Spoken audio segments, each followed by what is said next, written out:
Bonjour les amis, j'espère que vous allez bien. Bienvenue dans cette nouvelle vidéo. Alors les amis, vous savez que dans ce format de vidéo, j'accueille des personnes qui sont passionnées, qui sont déterminées à atteindre leurs objectifs. Et justement, aujourd'hui, je vais accueillir un artiste plein de talent. Je suis sûr que vous serez aussi ravis que moi de l'accueillir et d'apprendre à le connaître. Alors, salut frérot. Salut à toi. Écoute, je suis content que tu aies pris du temps pour venir me voir. Il n'y a pas de galère. Merci beaucoup. T'as vu, aujourd'hui, je me suis mis beau gosse.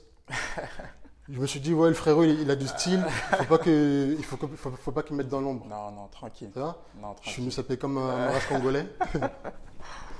Mais écoute, pour que les gens apprennent à te connaître un peu mieux, Ouais. j'aimerais que tu nous dises rapidement qui tu es, Mais, qu'est-ce que tu fais dans la vie.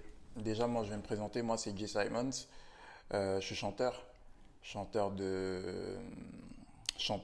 auteur, compositeur, interprète. Et en fait, je fais pas mal de choses autour de la musique. Ça ne s'arrête pas qu'à la musique en soi. Je suis à la fois producteur, à la fois entrepreneur de mes projets. D'accord. Et puis voilà, hein, que dire de plus. Et tu as quel âge en fait? J'ai 27 ans. Tu as 27 ans? Ouais. D'accord. Et dis-moi, comment est-ce que ça s'est passé la rencontre avec cette passion? Est-ce que c'est quelque chose que tu as depuis longtemps?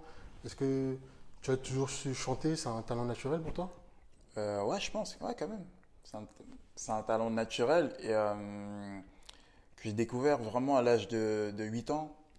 8 ans, même plus bas. Mais dans ma tête, je me suis jamais dit que je vais être chanteur. Mhm. Tu vois, je me suis dit, euh, je sais pas, que c'est une passion comme ça. Et au fil du temps, quand tu grandis, je suis arrivé en France à l'âge de 11 12 ans par là. Et je me suis dit, ah ben tiens, pourquoi pas? Pourquoi pas essayer de chanter, de faire quelque chose, quoi. Et j'ai commencé à faire des prods, j'ai commencé à composer, à écrire, à danser, à prendre des cours de chant, prendre des cours de danse. Et ça se fait tout naturellement, quoi. On m'a pas vraiment dit de le faire, quoi, tu vois. D'accord. Ouais. Et je me souviens à l'époque, c'était par un tremplin que j'avais commencé. J'ai commencé par un tremplin et ça allait tout seul, en fait.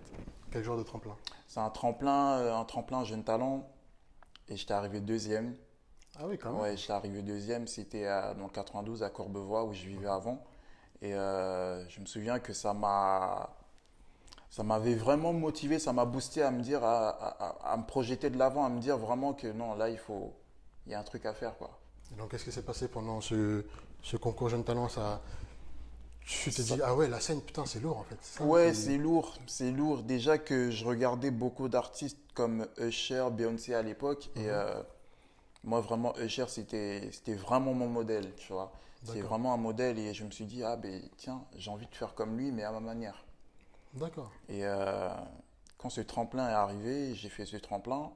Dans ma tête, je me suis pas dit que j'allais même arriver parmi les trois premiers et me retrouver à la deuxième place, ça m'a permis de gagner vraiment confiance en moi, histoire de me propulser de l'avant, quoi. D'accord, génial. Bah, félicitations déjà. Ah, merci. C'est quelque chose. Et justement, tu disais que Usher c'était un modèle pour toi. Ouais. Est-ce que tu as d'autres sources d'influence? Il y a d'autres artistes qui t'inspirent ou des personnalités qui t'inspirent? Je dirais même pas des personnalités, je dirais la vie de tous les jours m'inspire. La vie de tous les jours, les femmes, Mhm. parce que sans elles, nous les hommes, on n'est pas là, quoi, on n'est rien. Il y a les femmes, il y a l'Afrique, Tu vas faire beaucoup d'amis là, hein. Yes, Mr. Steal Your Girl. il y a l'Afrique, parce que je suis un Africain, et il y a l'Afrique qui m'inspire beaucoup, et leur mode de vie, les plats locaux. Ouais. Il y a quoi qui m'inspire en Afrique? Il y a l'éducation. L'éducation, vraiment, ça m'inspire énormément. Il y a plein de choses en Afrique qui m'inspirent. Et il y a les États-Unis qui m'inspirent aussi. Il y a beaucoup de choses qui m'inspirent. En général, c'est dans la vie de tous les jours. Ça peut être c'est tout bête, un clochard qu'on voit, ça va m'inspirer. D'accord. C'est des trucs tout basiques, en fait, des choses simples de la vie qui m'inspirent. J'ai pas vraiment un truc vraiment précis qui m'inspire, quoi. Tu vois. D'accord. Donc c'est plein de petits éléments de ta vie, Exactement. de ton éducation, de ton histoire en fait, De mon qui histoire. vont t'inspirer Voilà. pour créer ta musique. Voilà, exactement. D'accord. Et justement, tu me parlais d'Afrique. Qu'est-ce que, ah, quels seraient les thèmes de tes chansons? Quels seraient les trois thèmes principaux de tes chansons, à ton avis? Moi, Les j'ai une femmes. idée. Les femmes. Les femmes. L'argent. L'argent et l'amour, si on peut dire ça comme ça. L'amour. L'amour, ouais. C'est quoi? C'est exactement les mêmes thèmes que j'avais en tête. Ouais. Ouais. Parce que quand je regarde tes clips, Ouais. Allô, Ouais. Do, Ouais. Oulala, désolé. Ouais. euh, Ouais, c'est un peu ce mélange-là, mais je trouve que ça, c'est des projets que j'ai, surtout Désolé ou Do, ça, c'est des projets que j'ai fait vraiment à l'époque. Et aujourd'hui, j'ai encore mûri et je me dis, il y a d'autres thèmes à aborder, tu vois. Les thèmes concernant la société. Il y a vraiment des choses à parler, des choses à transmettre que moi, personnellement, j'ai envie de transmettre en musique. Et j'espère le faire dans l'avenir avec ce que je prépare. Et on verra bien. Après, ça reste un mystère, une petite surprise. D'accord, tu m'intrigues là avec ce que tu prépares. Est-ce que tu sais déjà si tu as une date, si... Non, non. Franchement, ce que je prépare, j'ai pas encore envie d'en parler vraiment, tu vois.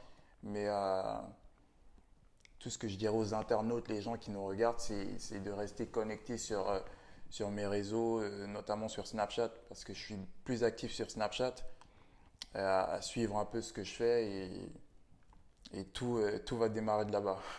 D'accord, ok, Ouais. super. Donc, suivez Jay Simon sur Snap. J'ai- Tous les liens seront dans la description. Exact. Alors, j'aimerais savoir dans quelle catégorie musicale est-ce que tu te trouves, toi? Moi, c'est du R&B avec diverses sonorités.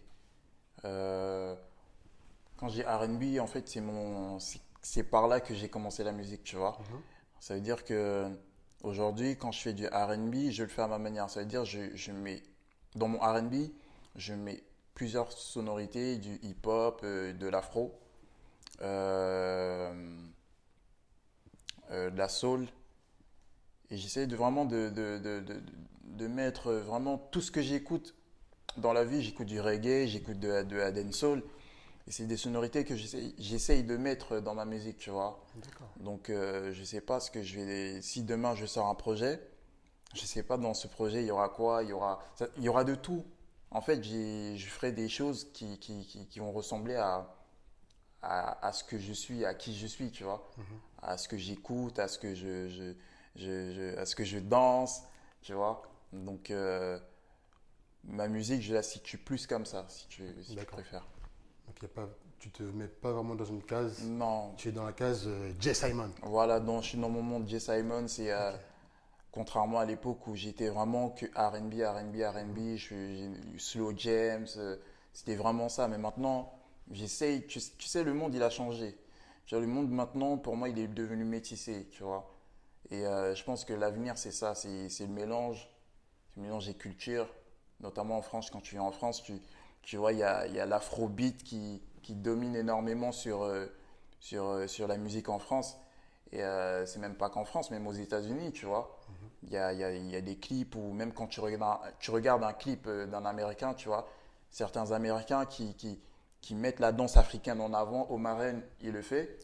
Et il n'y a pas que lui, il y a Beyoncé aussi qui le fait, tu vois. Et moi, pour moi, c'est des personnes qui m'influencent de deux et je me suis dit, pourquoi pas m'inspirer comme ça et faire de même, tout simplement. Mais à ma manière. À ma manière. D'accord. C'est très profond. Et c'est une très belle chose, c'est une très belle façon de pratiquer ton art, je trouve. Omarion, il a commencé à mettre la danse et les sonorités africaines depuis peu, là. Ouais, depuis peu. Depuis un de ses sons qui a beaucoup tourné, où il avait un sweatshirt orange. Ouais, ouais. Comment il s'appelle encore? C'est quoi encore? Ah, j'ai oublié le titre. J'ai oublié le titre. Il était lourd, j'ai tellement dansé dessus. Ah, c'est un truc de ouf. En tout cas, c'est bien que ces artistes-là commencent vraiment à reconnaître qu'il y a beaucoup de richesses en Afrique Bien sûr. et viennent les mettre en avant comme ça. J'ai même vu qu'il avait fait une collab avec Wizkid, je crois. Non, Wizkid. c'est Platinum, Diamond Platinum, un artiste africain. Ouais, ouais, voilà. Si j'ai bonne mémoire, ouais. Même avec Tiwa Savage, Ouais. ils ont fait une collaboration ensemble. Et je trouve ça cool. Je trouve ce mélange cool. Et je pense qu'en France, ils devraient aussi faire autant, tu vois. Ouais. Même si ça se fait déjà, mais ils devraient continuer, quoi, parce que c'est fort. Personnellement, en tant que consommateur de musique, je vois pas beaucoup de grands artistes français faire des featuring avec des musiciens africains, alors que des musiciens africains, ils font tellement de vues. Ouais, mais moi, je pense que ça se fait, mais c'est pas assez médiatisé, c'est pas assez mis en avant. Je pense que ça se fait déjà, tu vois. Dire que ça se fait pas, ce serait mentir. Mais je pense que ça se fait, mais c'est pas assez mis en avant. Et je pense que les médias devraient énormément mettre ce genre de collaboration vraiment en avant, vraiment mettre en avant ce genre de musique, quoi. Tu vois, vraiment créer des. J'ai pas les mots là, tu vois, j'ai pas les mots, mais en fait, ils doivent le mettre en avant, tu vois. Ouais, t'as raison. Ouais. Il y a un truc que je voulais te dire aussi, c'est ton dernier son, Allô. Franchement, j'ai tellement kiffé, j'ai tellement saigné. Ah, merci. T'arrives, t'as une belle voix, il y a du flow, il y a de l'enjaillement, et franchement, ça déchire, donc franchement, j'ai envie de t'encourager, Ah, merci beaucoup. et j'ai envie de te dire, continue et fonce, quoi. Merci. Merci beaucoup. Je voulais savoir aussi, qu'est-ce qui te motive chaque jour à te lever, qu'est-ce qui te fait continuer, en fait? Alors, mes motivations au quotidien, c'est mes valeurs religieuses déjà. C'est la famille. Déjà, on est confronté à beaucoup de combats, tu vois. Mais c'est ne pas laisser ces combats nous bouffer, quoi. Ouais. Chaque matin, quand je me lève, je me dis aujourd'hui, c'est un jour nouveau et je vais tout défoncer, quoi. Tu vois, Ça, c'est un bon état d'esprit, ça.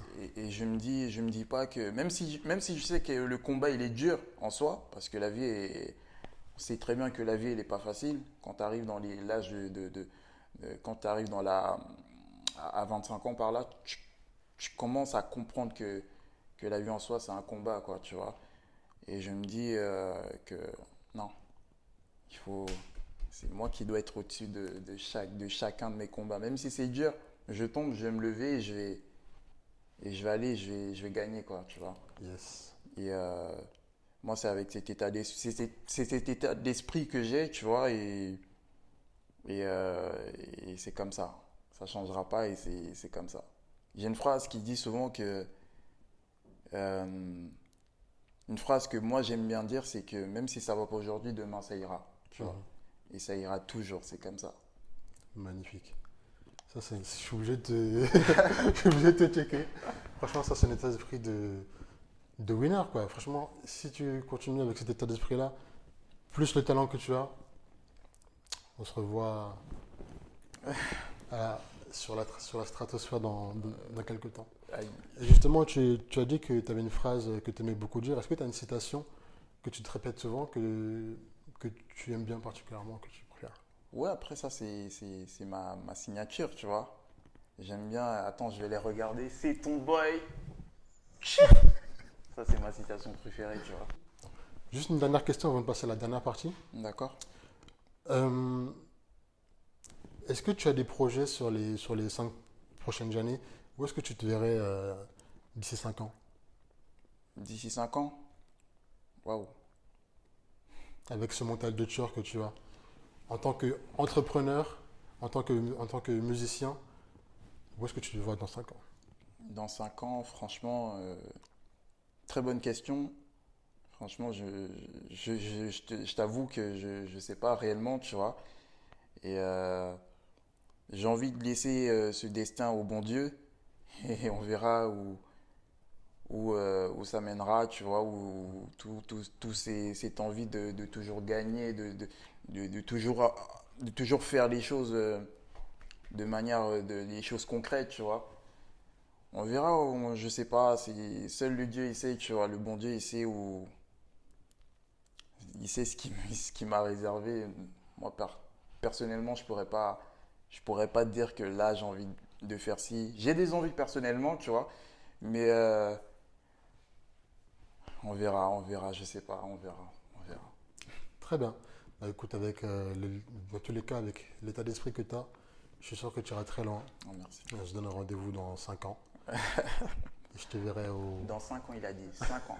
5 ans. 5 ans. Bon, on aura le temps de se voir avant quand même. Hein. Ouais. Je vais pas te zapper pendant 5 ans, mais t'inquiète. Ok. On se verra dans 5 ans.